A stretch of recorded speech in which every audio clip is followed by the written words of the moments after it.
Okay, so let's talk a little bit about what our story should be about.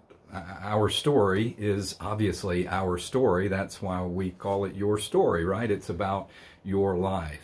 But when it comes to your testimony, you are not the hero of your story. Jesus is the hero of your story. And so your story ultimately should be about Jesus and not about how terrible your life was and the drugs that you did and all the things that you did that were bad and wrong and horrible, or just how difficult that your life was. All of that is a part of your life. But if you're not careful, you make yourself to be the hero of the story and not Jesus. So we want to make sure that we tell our story with Jesus as the hero. So that means we tell the story about our life before we met Jesus.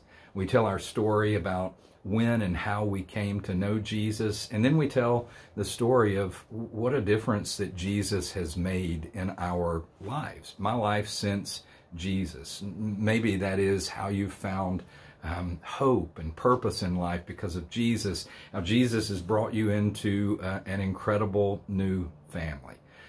But life before Jesus, when and how you met Jesus, and life after Jesus, with Jesus being the hero in all of it. So when it comes to sharing our story, there will be opportunities when we are gathered with people we know really, really well, and we can take our time in telling our story.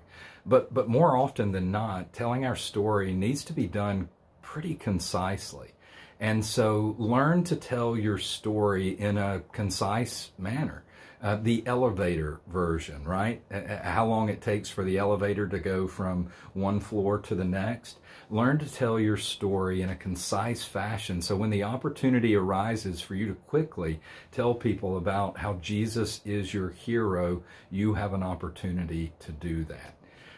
When you share your story in a compelling way. In a way that expresses the feelings that you had before meeting Jesus, the joy that you had when you came to know Jesus, the excitement that came with knowing Jesus, and how even now in difficult times, it's Jesus and the family of Jesus that brings you hope and brings you joy, and all of that good stuff. I don't want to tell your story. I'm just saying, share your story in a compelling way. As Christians, we should be excited about what Jesus has done in our life, and we should have joy, even in difficult times, because of Jesus. So one last thing, real quickly. I know you think you know your story incredibly well and can tell it at a moment's notice. You're probably wrong.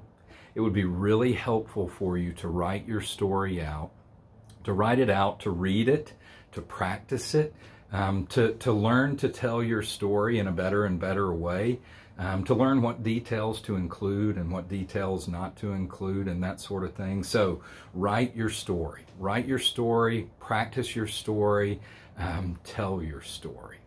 That's it, your story. Your life before you met Jesus, how and when you met Jesus, and life after meeting Jesus. Jesus is our hero. Let's share that story.